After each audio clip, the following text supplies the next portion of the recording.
오늘은 적 앞에서 이런 제목으로 하나님 말씀을 전하도록 하겠습니다.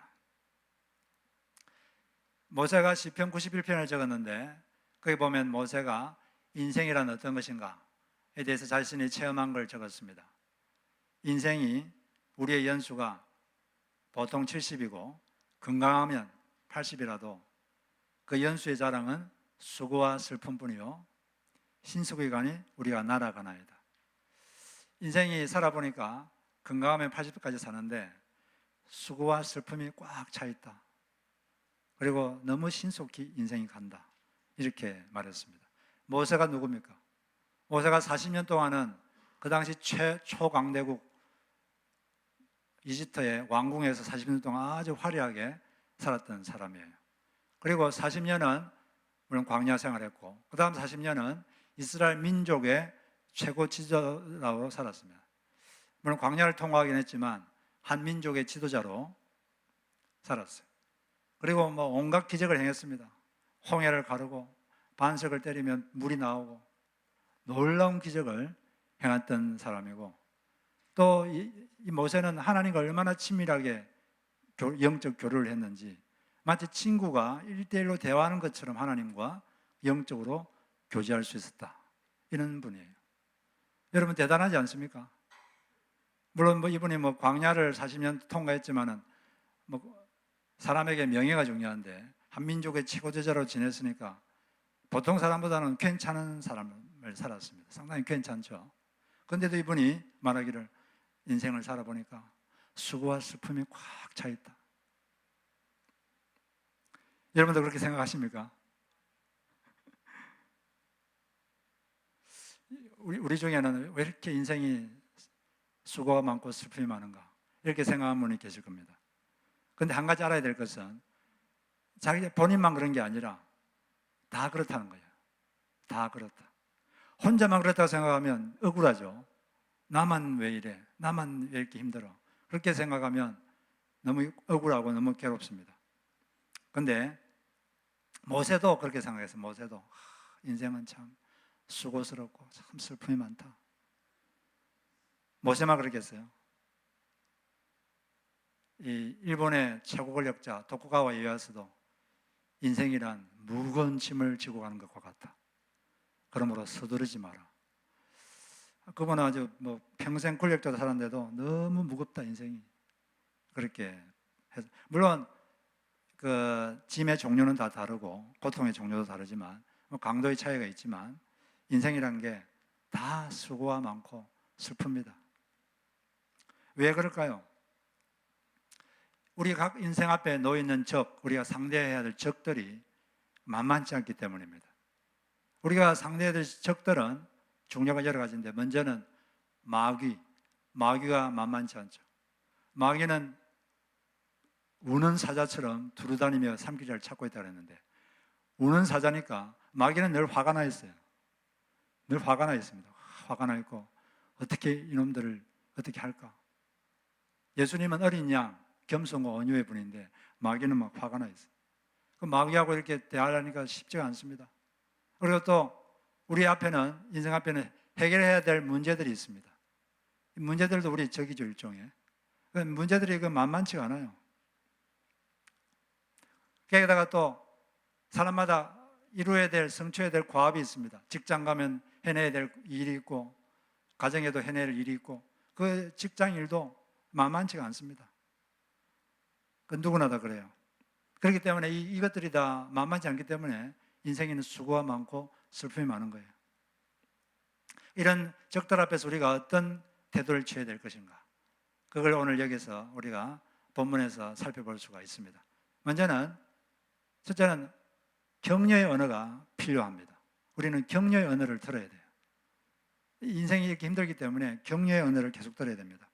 하나님께서는 이스라엘 민족이 전쟁을 나가기 전에 특히 적들이 아군보다 더 많을 때, 말과 병거가 더 많고 군사력이 더 강할 때 특별히 반드시 이런 절차를 하고 군사들을 보냈습니다. 뭐냐면 제사장들로 하여금 군인들에게 격려의 언어를 확 하도록 했어요.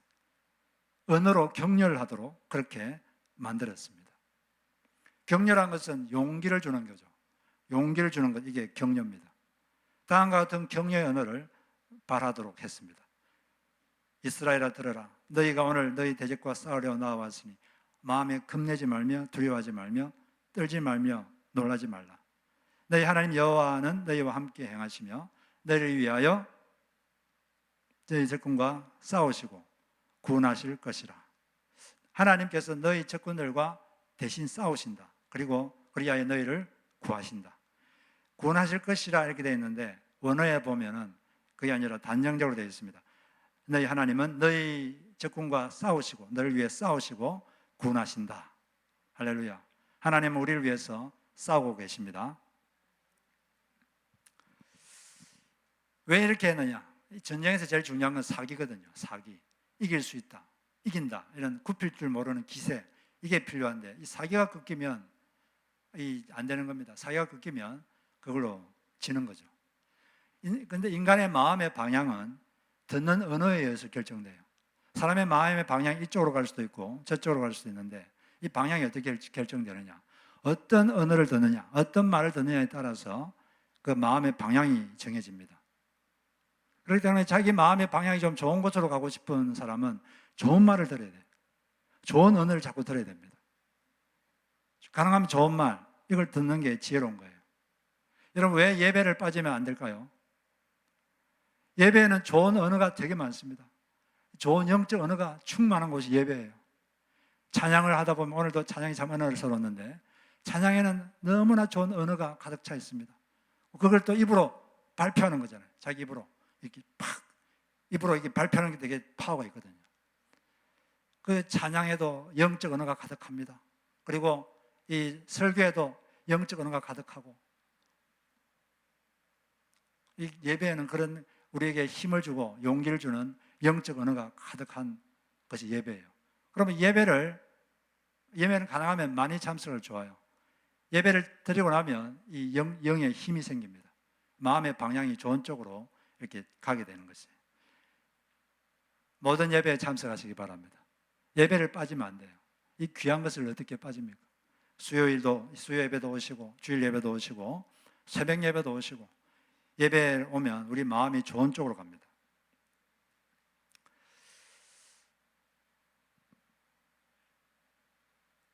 그래서 하나님께서는 이걸 알기 때문에 이 제사장들에게, 전쟁하는 군사들에게 격려의 말을 하도록 한 것입니다. 이걸 잘 알고 히스기야 왕은 아시리아 군대가 그 당시 아시리아 제국이었죠. 쳐들어왔을 때 얼마나 두려워요. 많은 사람이 두려워 떨었습니다. 그때 그는 먼저 자기가 할 수 있는 최선을 다했어요. 무기와 방패를 많이 준비하고 또 성벽을 보수하고 자기가 할 수 있는 최선을 다한 다음에 그 다음에 백성들을 모아서 백성들을 격려했습니다. 어떻게 격려했느냐? 너희는 마음을 강하게 하고 담대하게 하라. 아수르 왕과 그를 따르는 무리로 말미암아 두려워하지 말며 놀라지 말라. 우리와 함께 하시는 이가 그와 함께하는 자보다 크니라. 아시리아의 왕에게 있는 것이라고는 군대의 힘뿐이다. 그러나 우리에게는 우리를 도우시고 우리를 대신하여 싸우시는 주 우리의 하나님이 계신다. 할렐루야. 우리를 도우시고 우리를 위해 싸우시는 주 하나님이 우리와 함께 계신다. 이렇게 그는 백성들에게 격려를 했고, 그 말이 그들의 마음에 와닿아서 백성들이 안심하였더라. 이렇게 되어 있습니다. 사람의 마음의 방향은 어떤 말을 듣느냐에 따라서 마음의 방향이 확 바뀝니다. 그러므로 우리는 좋은 말을 들어야 돼요. 여러분에게 안 좋은 말을 하는 사람과는 가끔 가능하면 좀 멀리하는 게 좋아요. 그런 사람 가까이 하면 마음이 계속 다운됩니다. 자꾸 침체되고 힘들어져요. 마음의 방향이 이상한 쪽으로 가게 돼요. 좋은 말이 있는 곳, 좋은 언어가 있는 곳, 그곳으로 가시기를 바랍니다. 이스라엘 민족들이 바벨론 포로로 잡혀갔는데, 그러다가 이 페르시아 고레스 왕이 다시 본고로 돌아가라. 그래서 돌아왔어요. 그래서 성전을 재건하려고 했습니다. 성전 기초를 쌓았는데 사마리아 사람들이 막 방해를 했어요. 뇌물을 주고 그래가지고 관리들을 뇌물 먹여가지고 방해해가지고 16년 동안 성전 건축이 중단되었습니다. 무려 16년 동안. 바로 그때 스가랴 선지자가 나타나서 하나님의 언어를 발표했습니다. 하나님께 들은 그 말을 그들에게 말했어요. 어떤 말씀이냐? 이는 능으로 되지 아니하고 힘으로 되지 아니하고 오직 여호와의 영으로 되느니라. 이 성전 건축은 인간의 능력으로 되는 게 아니다. 그리고 인간의 힘으로 되는 것도 아니다. 오직 여호와의 영이 임하면 되는 것이다. 그러므로 너희들의 능력이 적다고 성전 건축을 할 수 없는 게 아니다. 너희들의 능력이 약하다고 못하려는 게 아니다. 하나님의 영이 임하면 할 수 있는 것이다. 그러므로 힘을 내어서 다시 시작하라. 이렇게 했을 때 그들은 힘을 얻었어요. 아, 우리가 능력이 적어도 하나님의 영이 함께 하시면 되는 것이구나. 그러고 시작했습니다. 시작하니까 4년 만에 끝을 난 거죠. 여기서도 하나님의 말씀이 힘을 발휘하게 된 것입니다. 우리에게는 모두 이 격려의 언어가 필요해요. 보네프라는 사람이 이렇게 말했는데, 이 세상에서 격려가 필요 없는 사람은 한 사람도 없다. 아무도 없습니다. 여러분들도 격려가 필요하죠? 우리는 다 격려가 필요해요. 그러므로 우리는 옆 사람에게 자꾸 격려를 해줘야 됩니다. 힘을 주는 말, 용기를 주는 말을 계속 해주시기를 바랍니다. 욥은 이렇게 말했어요. 나는 이렇게 살았다. 넘어지는 자를 말로 붙들어 주었다. 4장 4절에 보면 이 주변의 사람이 넘어지려고 그러면 말로 붙들어 주시기 바랍니다. 넘어질 때 이렇게 팔도 잡아야 되지만 말로 좋은 말을 하면 그 사람이 일어나는 거죠. 어떤 한국의 축구 선수가 유럽에 갔습니다. 근데 갔는데 인정을 못 받고 인종차별 당하고 출전 기회도 주어지질 않아요. 맨날 벤치에 앉아 있고 너무 절망하고 좌절했습니다. 어느 날 절망하고 좌절해서 집에 들어왔는데 눈물이 주르르 흘렀습니다. 근데 보니까 한국에 있는 약혼역에서 편지가 왔어요. 그 편지에 이렇게 되어 있었습니다. 내가 매일 당신을 위해 기도하고 있어요. 당신은 혼자가 아니에요. 하나님이 당신과 함께 있어요. 근데 그 글을 읽는데 갑자기 여기 힘이 생겼습니다. 아, 나를 위해서 기도하고 있구나. 하나님이 나와 함께 하시는구나. 내가 다시 힘을 내야지 하고 다시 맹훈련해서 그 팀에서 인정을 받고 2002년도 월드컵 때는 이탈리아전 때는 결승골 넣어가지고 승리했죠. 아주 그러니까 이 사람도 눈물이 주르르 흘 정도로 힘이 없었는데 옆에서 한마디 해주니까 그것으로 힘이 확 생겨가지고 다시 시작할 수 있었습니다. 이렇게 옆 사람에게 힘을 주는 여러분 되시기를 바랍니다. 어떤 아버지는 자기 아들이 장애가 있어가지고 학교 생활이 너무 힘들었어요. 근데 그 장애가 있는 아들에게 계속 어떤 기회가 있을 때마다 뭐 생일이나 카드 적을 수 있을 때마다 계속 말씀을 한 구절 적어주었습니다.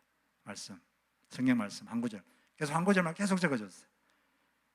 여호수아 1장 9절, 내가 너에게 명령한 것이 아니냐. 강하고 담대하라. 두려워하며 놀라지 말라. 너가 어디로 가든지 너 하나님 여호와가 너와 함께 하느니라.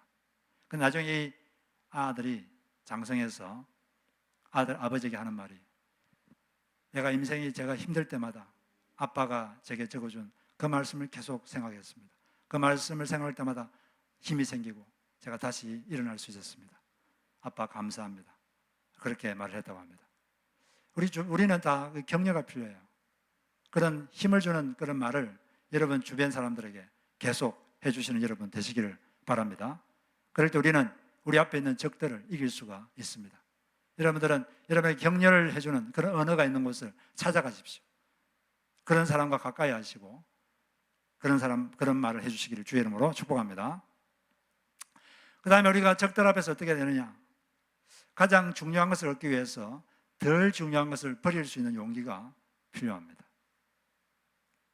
전쟁에 가기 전에 이 세 종류의 사람은 집에 돌아가라 이렇게 말했어요. 어떤 사람이냐? 첫 번째, 집을 짓고 아직 준공식을 하지 않은 사람 있느냐? 돌아가라. 혹시 전사하면 계속 몇 년 동안 고생하고 집에 들어가지도 못하지 않겠느냐? 그리고 또 약혼식을 하고 결혼을 못한 사람이 있느냐? 돌아가라. 포도원을 짓고 포도원을 지었는데 아직 포도를 한 번도 먹어보지 못한 사람이 있느냐? 집에 돌아가라. 이렇게 말했습니다. 왜 그랬을까요? 먼저는 그 사람들을 배려해서 그럴 겁니다. 배려해서. 그렇게 열심히 했는데 그냥 죽어버리고 이러면 너무 안타까우니까 그들을 배려해서 이렇게 했을 겁니다. 그런데 그런 면도 있는데 또 다른 면도 있어요. 어떤 면이냐? 이런 사람들은 이 전쟁에 집중을 못해요. 전투할 때 중요한 게 적을 제압해야 되잖아요. 근데 이게 죽기로 결단하고 덤벼들어도 죽을까 말까 하는데 이 마음이 지금 관심이 다른 데가 있어요. 내가 약혼했는데 사랑하는 여인 내 손도 못 잡아보고 이 전쟁하다가 장애인 되면 어떻게 하나, 죽으면 어떻게 하나, 이런 생각이 안 나겠습니까? 내가 그렇게 열심히 했는데 집에 들어가서 잠도 하루 못 자보고 내가 이 죽으면 안 되지, 내가 장애를 입으면 안 되지 하고 자꾸 이렇게 뒤로 빼려 그러고 자꾸 이렇게 눈치 보고 이게 마음이 분산되는 거예요. 마음이 분산되니까 안 되는 겁니다. 그런 사람을 옆에 동료로 있으면 옆에 동료가 보고 이 전염됩니다. 좋은 거는 빨리 전염이 안 되는데 안 좋은 건 금방 전염돼요. 그러니까 자꾸 안 좋은 영향을 미치니까 돌아가라. 자꾸 이게 정신이 집중을 못하고 자꾸 다른데 관심을 기울이고 다른데 제일 중요한 건 잊어버리고 자꾸 다른 걸 생각하는 거죠. 물론 결혼한 것도 중요하고 포도원을 해서 포도를 짜먹는 것도 중요하고 중공식을 하는 것도 중요한데 더 중요한 게 있죠. 제일 중요한 건 적을 이기는 겁니다. 그걸 위해서 다른 걸 좀 포기해야 되는데 그걸 포기를 못하는 거죠. 그런데 포기하면 되는데 이 포기하기가 쉽지 않은 거죠. 그러니까 그런 사람들은 그냥 돌아가라. 주변 사람들에게 안 좋은 영향을 미치니까 돌아가라. 그렇게 말을 한 것입니다. 우리는 가장 중요한 것을 위해서 덜 중요한 것을 버릴 수 있는 용기가 필요해요. 이 폴 틸리라는 신학자가 있는데 이 사람이 다음과 같은 말을 했습니다. 용기가 뭐냐? 용기란 것은 가장 중요한 것을 얻기 위해서 그 다음 중요한 것들을 버릴 수 있는 것이 용기다. 첫 번째로 중요한 것을 얻기 위해서 두 번째, 세 번째로 중요한 것을 버릴 수 있는 것이 용기다. 용기가 없으면 포기를 못합니다. 선택할 때 이거냐 저거냐 선택해야 될 때 물론 둘 다 가질 수 있으면 좋지만 선택해야 되면 하나를 포기해야 되거든요. 하나를 포기를 못하면 선택을 못합니다. 그래서 사람이 우유부단해지죠. 하나를 과감하게 포기해야 다른 걸 얻을 수가 있는 거죠. 우리 삶에서 제일 중요한 것은 이 적을 이기는 거예요. 마귀를 이기는 것이 중요한데 마귀를 이기려면 영권이 있어야 돼요. 영권이 강해야 이길 수 있습니다. 그런데 영권은 세상을 버리는 만큼 영권이 강해집니다. 하나님을 사랑하는 만큼 영권이 강해집니다. 그런데 세상을 버리지 못하고 세상을 사랑하고 그러면 영권이 약해져요. 그러면 영역이 약해지고 마귀의 밥이 됩니다. 성경에서 제일 중요한 것은 뭡니까? 하나님을 사랑하는 것. 너의 몸과 마음을 다하여 하나님을 사랑하라. 이게 제일 중요해요. 예수님이 제일 중요하다 그랬어요. 그런데 제일 중요한 걸 버리고 덜 중요한 걸 세상을 조금 더 얻으려고 하나님을 버리고 하나님을 멀리하고 그런 사람들이 이 세상에 의외로 많습니다. 너무나 안타까운 거죠. 우리는 제일 중요한 것, 그걸 얻기 위해서 덜 중요한 걸 좀 버릴 수 있는, 손을 놓을 수 있는 그런 용기가 필요합니다. 그렇게 할 때 우리 영권이 생기고 우리 적들을 이기고 승리할 줄로 믿습니다. 안 그러면 마귀 밥이 됩니다. 예수님께서 마태복음 13장에서 우리의 영역을 약화시키고 열매 맺지 못하게 하고 하나님을 더 사랑하지 못하게 하는 게 뭐냐? 두 가지를 말씀하셨는데 첫째가 재물에 대한 욕심, 두 번째가 세상 염려. 돈에 대한 염려죠. 돈에 대한 욕심, 돈에 대한 염려. 이 두 가지가 하나님을 사랑하지 못하게 하고 세상에 더 집착하게 만들고 열매 맺지 못하게 하는 것이다. 이렇게 말씀을 했습니다. 재물에 대한 욕심의 해독제는 뭘까요? 재물에 대한 욕심의 해독제는 주는 겁니다. 딱 주면 자기를 강하게 묶고 있던 그 욕심의 소나기가 탁 풀어집니다. 그 재물의 욕심에 대한 해독제는 하나님께 후히 드리는 거예요. 하나님께 후히 드리는 순간 자기를 묶고 있던 그 욕심의 소나기가 탁 풀어집니다. 사람들은 이게 하나님께 후히 줄 줄 몰라요. 많은 사람들이 인색합니다. 우리 하나님께 후히 드리는 순간 우리 속에 있는 재물에 대한 욕심이 탁 풀어지고 또 재물에 대한 염려도 탁 풀어져요. 하나님께 드릴 때는 퍼센테지로 드리는 게 좋습니다. 자기 수입의 퍼센트, 몇 프로. 아브라함은 뭔가를 얻었을 때 몇 퍼센트를 하나님께 드렸습니까? 아브라함은 모세보다 500년 전의 사람이에요. 500년 전에 살았던 사람인데 하나님께서 뭔가를 주었을 때 아브라함은 자신의 믿음과 하나님에 대한 사랑을 자기의 수입의 10%를 드림으로써 그걸 표현했습니다. 그게 이제 아브라함이 했던 것이고 그걸 야곱이 이어받았고 그게 모세가 이어받았어요.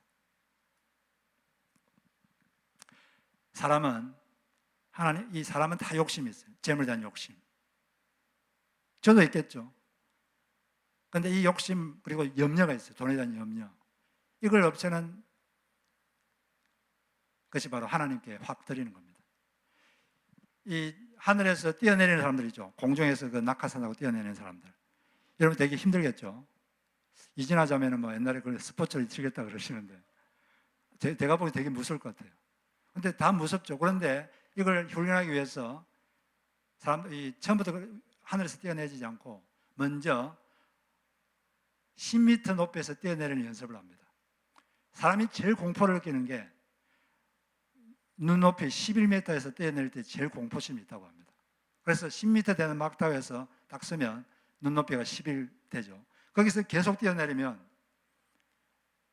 공포가 없어지고 나중에 하늘에서 뛰어내리는 것도 쉽게 그냥 뛰어내린대요. 하나님께 드릴 때 다 공포스러워요. 지금도 힘든데 공포심을 없앨 수 있는 게 바로 10%를 드리는 겁니다.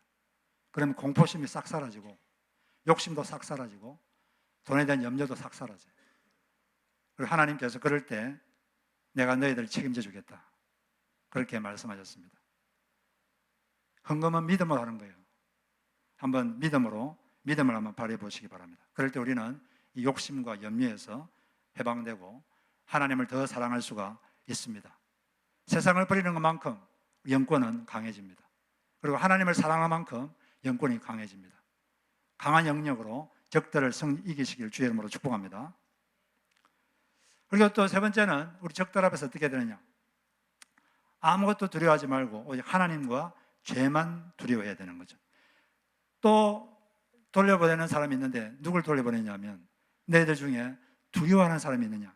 그 사람들은 집에 돌아가라. 왜냐하면 주변 동료들을 낙심시킬까 두려워하노라. 겁이 나가지고 벌벌 떠는 사람들이 있어요. 하다가 내가 죽으면 어떻게 하나? 집에 돌아가라. 금방 이게 퍼지거든요. 하나님은 믿음 있는 사람과 함께 일하기를 원하십니다. 영적 세계는 믿음으로 움직여요. 길이 열리면 가겠다가 아니라 내가 믿음으로 가면 길이 열립니다. 그게 믿음의 원리입니다. 스위스 이런 설화가 있는데 오스트리아 총독이 악랄한 총독이 스위스가 이제 그때 지배당할 때죠. 그때 이제 길에다가 나무 기둥을 세워놓고 거기 모자를 씌웠어요. 그러면서 지나갈 때마다 이게 총독이라고 생각하고 절하라 그랬어요. 근데 빌헬름 텔이 그걸 못 보고 절을 안 했어요. 그러니까 이 총독이 자기 아들 빌헬름 텔 아들 보고 80보 떨어지는 곳에서 아들 머리에 있는 사과에다가 화살을 쏘아라 그렇게 말했습니다. 빌헬름 텔이 벌벌 떨고 있었어요. 잘못하면 아들이 죽는데.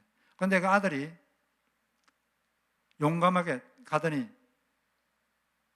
사과를 자기 머리에 탁 얹고 아빠를 믿어요. 쏘세요. 이러는 거예요. 그러니까 아빠가 벌벌 떨다가 용기가 생겨가지고 쏘았는데 그대로 사과에 명령했습니다. 우리도 하나님 아빠한테 이렇게 말해야 됩니다. 저는 하나님을 믿어요. 쏘세요. 그럴 때 하나님께서 더욱더 우리 속에 강력하게 임할 줄로 믿습니다. 우리 삶에는 좋은 일만 생기는 건 아닙니다. 모든 게 다 좋은 일이라고 하나님 말한 적 없어요. 좋은 일도 생기고 나쁜 일도 생겨요. 근데 우리가 하나님을 계속 사랑하다 보면 좋은 일, 나쁜 일 이걸 다 하나님 조합해서 결국 좋은 일이 되도록 해주겠다. 이렇게 약속하셨습니다. 우리가 하나님을 사랑하고 믿으면 하나님이 절대 우리를 나쁘게 만들지 않습니다. 하나님을 믿고 하나님을 사랑하고 나갈 때 우리가 승리할 줄로 믿는 것입니다. 이 세상의 마귀는 되게 강해 보이지만 우리 안에 계신 이가 훨씬 더 강합니다. 제가 지난주에 어떤 이야기를 들었는데 어떤 고등학생 1학년 때 예수님을 믿게 됐어요. 6개월 있다가 성령 체험을 했습니다.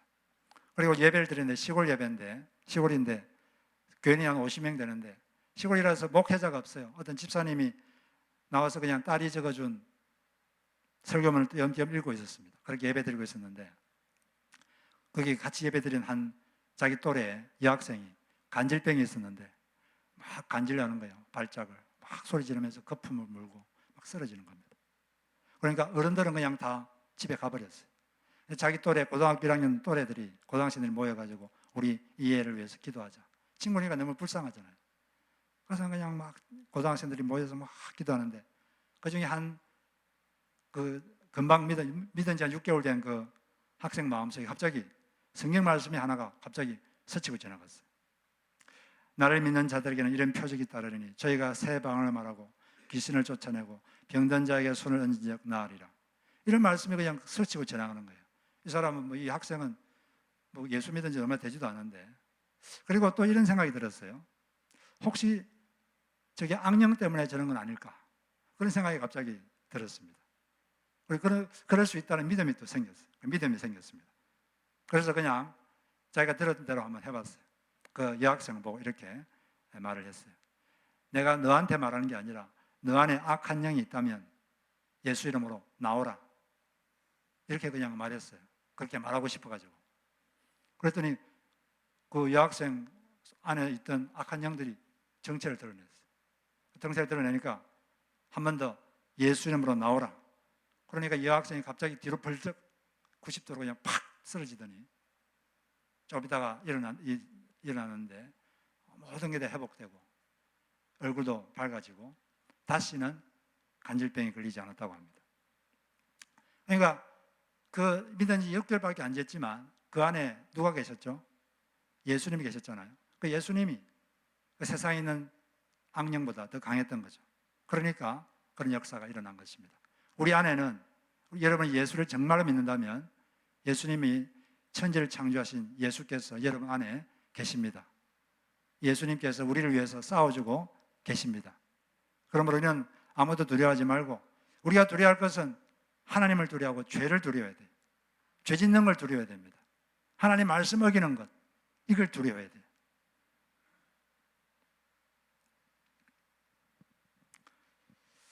몸은 죽여도 영혼은 능히 죽이지 못하는 자들을 두려워하지 말고 몸과 영혼을 능히 지옥에 멸하실 수 있는 일을 두려워하라. 외모가 아니라 행위에 따라 공정하게 심판하신 일을 아버지라 부른즉 너희가 나그네로 있을 때를 두려움으로 지내라. 우리는 하나님 말씀 어기는 걸 두려워해야 돼요. 하나님 말씀을 인하여 두려워 떨어야 됩니다. 바벨론 포로로 잡혀온 사람들이 성전을 지었는데 약 60년 지나니까 이 사람들이 타락했습니다. 타락해서 하나님 말씀을 어겼어요. 모세가 지은 그 말씀에는 이방인들과 결혼하지 말라 그랬는데 많은 사람들이 이방 여인들과 결혼하고 또 그들에게서 배워가지고 가정한 일을 행하고 그걸 알았을 때 에스라는 수염을 뜯고 머리를 집어뜯고 옷을 찢고 나의 하나님이여 내가 부끄럽고 낯이 뜨거워서 감히 나의 하나님을 향하여 얼굴을 들지 못하겠습니다. 그리고 눈물을 흘리면서 통곡했습니다. 이 백성들이 지은 죄로 인해서 이 죄를 두려워한 거죠. 하나님 말씀 어기는 걸 너무 두려워하고 근데 많은 사람들이 하나님을 별로 두려워하지 않습니다. 하나님 말씀 어기는 걸 쉽게 생각해요. 근데 예수 믿는 사람들은 하나님을 두려워해야 돼요. 하나님 말씀 어기는 걸 두려워하고 그럴 때 우리가 두려워할 게 아무것도 없어지는 것입니다. 요한 예수님이 이런 말을 했어요. 나에게 오직 죄만 두려워하고 하나님만 사모하는 기도의 사람 100명을 달라. 그들이 목사이든 평신도이든 상관없다. 그런 사람 100명만 있으면 지옥의 문을 깨뜨리고 이 세상에 하나님 나라를 세울 수 있을 것이다. 우리가 정말 하나님 말씀 어기는 걸 두려워하고 순결하게 산다면 우리를 통해서 하나님께서 큰 일을 하실 것입니다. 바로 하나님 말씀 어긴 것을 때문에 기가 막혀하고 수치스러워서 울고 통곡했던 이 에스라를 통해서 그 이스라엘 민족 전체가 신앙적으로 새롭게 변화되었습니다. 신앙개혁 운동이 일어났던 거예요. 우리가 바로 그런 삶을 살 때 우리를 통해서도 놀라운 일이 있을 것입니다. 우리 앞에 지금 많은 적들이 있어요. 만만치 않습니다. 이기려면 우리는 계속 격려의 언어를 들어야 됩니다. 그래서 하나님 영적 언어가 많은 곳에 찾아가야 되고, 그리고 우리가 다른 사람에게 그런 말을 해줘야 돼요. 그리고 가장 중요한 게 뭡니까? 가장 중요한 게 하나님을 사랑하고 이 영권을 얻는 거예요. 그래서 적을 제압하는 거죠. 그러기 위해서 우리는 세상을 좀 버릴 줄 알아야 됩니다. 세상 걸 좀 놓아야 돼요. 세상도 갖고 이것도 갖겠다. 절대 그렇게 안 됩니다. 하나는 버려야 돼요. 둘 다 가지면 좋겠죠? 그게 안 됩니다, 그게. 세상을 버리는 만큼 하나님을 얻고 영권은 강해집니다. 그리고 하나님을 사랑하는 만큼 영권은 강해집니다. 그 강해진 영권으로 우리 이 세상에 승리하고 하나님 일을 할 수가 있는 것입니다. 오직 하나님 말씀 어기는 걸 두려워하시고 아무것도 두려워하지 말고 승리한 여러분 되시기를 주의 이름으로 축복합니다. 우리 같이 찬양을 부르겠습니다. 우리 하나님께서 우리를 위해 싸우고 계십니다. 싸우고 계시기 때문에